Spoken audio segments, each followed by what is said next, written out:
Olá pessoal, tudo bem? Nós somos o grupo A do curso de Análise e Desenvolvimento do Sistema, que torna o estudante apto, né, a projetar, testar, implantar e gerenciar o sistema e recursos que envolvem hardware e software, tá? Eu, juntamente com meus colegas, a Rebeca, o Erisvan, o Eliezer, o Leonardo, a Maria, ficamos responsáveis, né, por falar sobre a WASP, que é Open Web Application Security Project. Vou falar um pouco, né, o que vamos abordar, que é o WASP, a negação de serviço, dois tipos de principais de ataques de DOS, como funciona a mitigação de ataques do DDoS, os principais abordagens de mitigação e os maiores ataques de negação em serviços divulgados, tá? Vou fazer uma rápida introdução, o que é a OSP, né? É uma fundação que trabalha para melhorar a segurança do software através de seus projetos de software de código aberto, liderados pela comunidade. Centenas de capítulos em todo o mundo e dezenas de milhares de membros e organizando conferências locais e globais. A OSP, né? Ela é uma comunidade global que atua na área de segurança de aplicativos web e que tem como objetivo melhorar a segurança de software. Existe a 9, que é uma das categorias do WASP, né, da Top 10, um relatório que lista os 10 riscos mais críticos para a segurança do aplicativo web. Então a OSP, né, é uma fundação sem fins lucrativos que visa sempre melhorar a segurança de software. Ela foi fundada em 2001 e a OSP ela oferece recursos, ferramentas, documentações, padrões, as melhores práticas para desenvolvedores. E a OSP existe o item A9, elas se referem ao Using Components with Known Vulnerability, que é o uso de componentes com vulnerabilidades conhecidas. Embora a A9 não trate diretamente de ataques de negação de serviços, né, do DOS, componentes desatualizados ou vulneráveis podem ser explorados para facilitar ataques, incluindo o DOS. Então, a OSP, né, ela é uma comunidade que cuida severamente, né, dessas nossas seguranças.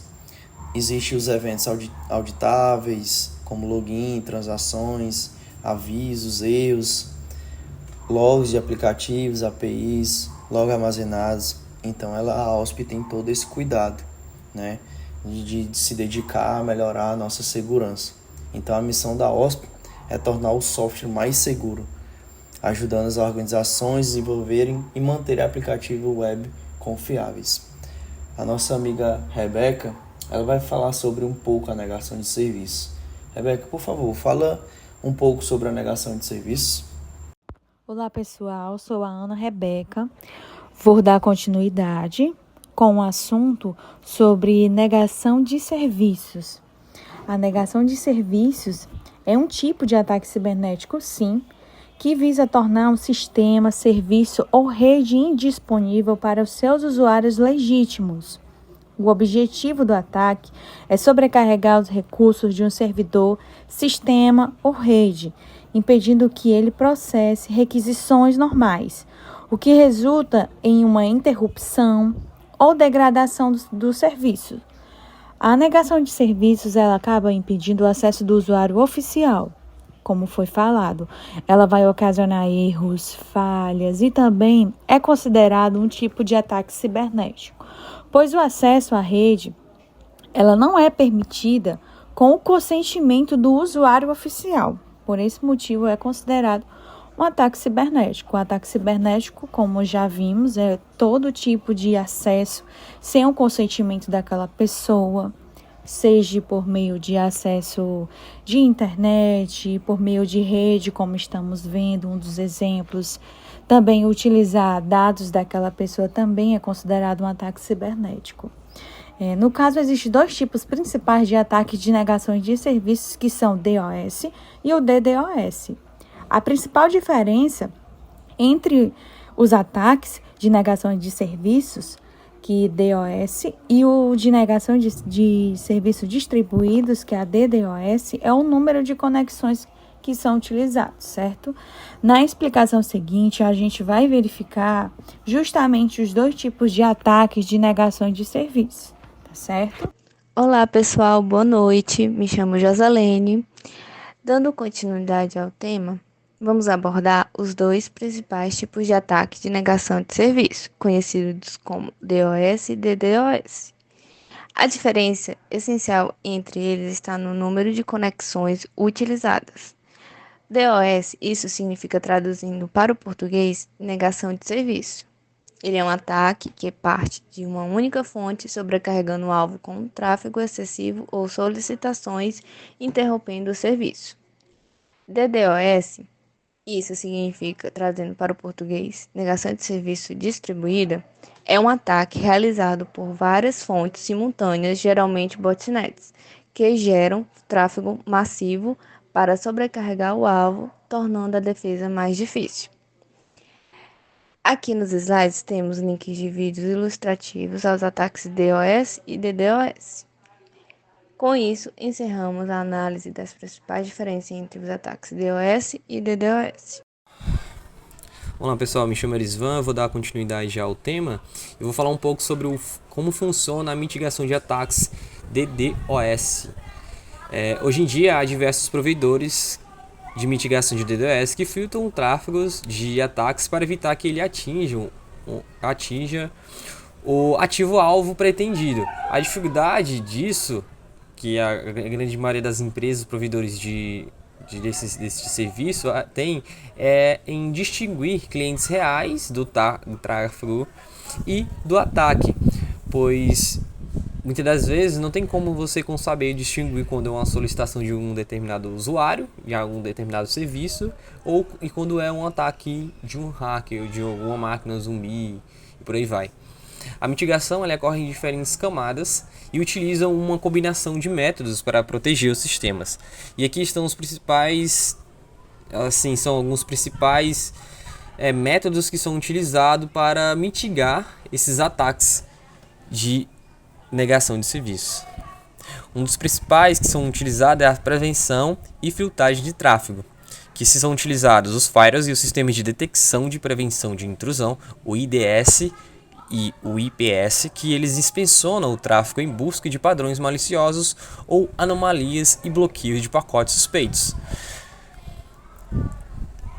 Existe também o Hat Limiting, limita o número de requisições de um mesmo endereço IP ou intervalo de tempo. Isso ajuda a prevenir o uso excessivo de recursos.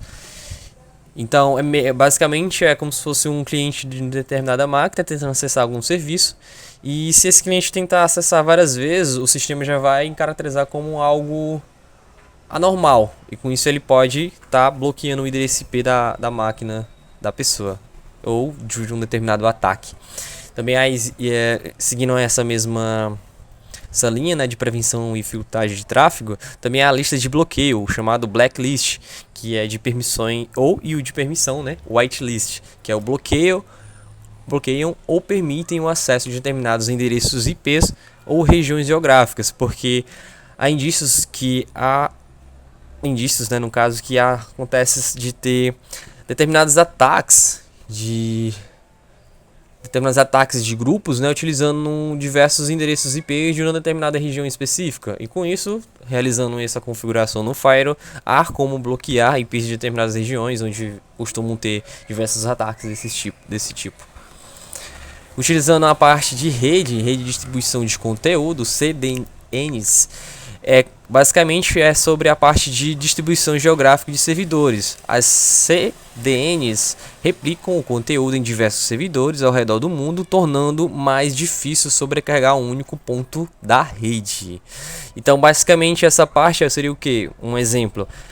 Um determinado site que disponibiliza determinado serviço, ele fique hospedado em alguns servidores espalhados pelo mundo.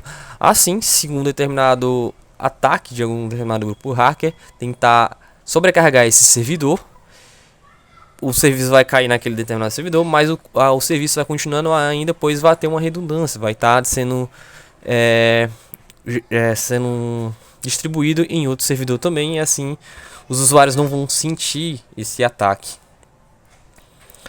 O balanceamento de carga, ele direciona o tráfego de rede para diferentes servidores de acordo com a sua capacidade, ajudando a evitar a sobrecarga de um único servidor. Isso também é relacionado à parte de configuração do servidor, de vários servidores no caso. Se o servidor tiver sobrecarregando, os tráfegos de acesso que vai para aquele determinado servidor que está sobrecarregando vai ser enviado para um outro que está com a capacidade boa ainda. Basicamente é assim que funciona. Seguindo adiante, soluções anti-DDoS. Alguns provedores especializados, algumas empresas eles oferecem serviços dedicados à proteção contra DDoS, monitorando e mitigando ataques de grande escala. Eles conseguem absorver, no caso, uma enorme quantidade de tráfego através de suas redes robustas. E o Scrumbling Center, centros que analisam e filtram o tráfego de rede antes de direcioná-lo para o destino pretendido, eliminando pacotes maliciosos. Seguindo, monitoramento e resposta proativa. O monitoramento contínuo, ele utiliza ferramentas de análise em tempo real. As empresas conseguem identificar anomalias no tráfego antes que o ataque cause danos graves. Alocação dinâmica de recurso. Em caso de ataques volumétricos, pode-se usar a elasticidade dos serviços em nuvem para aumentar ou temporariamente os recursos de rede e processamento, mantendo o serviço ativo durante o ataque. O uso de honeypots, desvio de tráfego malicioso. Honeypots são sistemas armadilhas configurados para parecer vulneráveis, desviando o tráfego do ataque para que ele não afete os sistemas reais. E também há análise pós-ataques, que no caso é análise forense. Após um ataque, é fundamental investigar a origem e um método utilizado para melhorar a defesa e mitigar ataques futuros. E com isso, essas técnicas elas são usadas de forma conjunta, formando um sistema de defesa em camadas que torna o sistema mais resistente contra ataques. Olá pessoal, eu me chamo Eliezer, vou falar sobre maiores ataques de negação de serviços divulgados. Como exemplo, eu vou citar o Google. O maior ataque registrado foi em setembro de 2017 e atingiu cerca de 2,54 terabytes por segundo dos serviços do Google. Os invasores enviaram pacotes falsos para 180 mil de diversos servidores web que, por sua vez, enviaram resposta ao Google. Esse ataque não foi um incidente isolado. Os invasores haviam direcionado vários ataques de DDoS à infraestrutura do Google nos 6 meses que o antecederam. O ataque foi divulgado em detalhes em outubro de 2020. GitHub. O ataque foi DDoS do Memcache. Não havendo botnets envolvidos, os invasores tiraram proveito do efeito de amplificação do sistema de armazenamento em cache de um popular banco de dados, conhecido como Memcache. Ao inundar os servidores do Memcache com solicitações falsificadas, os invasores conseguiram amplificar seu ataque em cerca de 50 mil vezes. Infelizmente, o GitHub estava utilizando um serviço de proteção contra DDoS que foi alertado automaticamente 10 minutos após o início do ataque. Esse alerta desencadeou o processo de mitigação e o GitHub foi capaz de deter o ataque rapidamente. O gigantesco ataque de DDoS acabou durando apenas cerca de 20 minutos. Pronto, minha fala foi bem breve, só resumi um pouco aqui para vocês sobre os maiores ataques de negação de serviços divulgados. E citei os dois exemplos, Google e o GitHub. Vou passar a falar agora para o meu colega Leonardo. Olá pessoal, sou Leonardo Estevão aqui e vou finalizar o projeto com o tema de ataques da AWS. A AWS divulgou que mitigou um gigantesco ataque de DDoS em fevereiro de 2020. No seu ápice, o ataque disparou um tráfego de entrada de uma taxa de 2,3 terabytes por segundo. A AWS não divulgou a qual cliente o ataque foi direcionado. Os invasores responsáveis usaram servidores web sequestrados com um protocolo de acesso leve diretório sem conexões, o CLDAP. O CLDAP é um protocolo para o diretório de usuários. Trata-se de uma alternativa do LDAP, uma versão mais antiga do protocolo. O CLDAP tem sido usado em diversos ataques de DDoS nos últimos anos.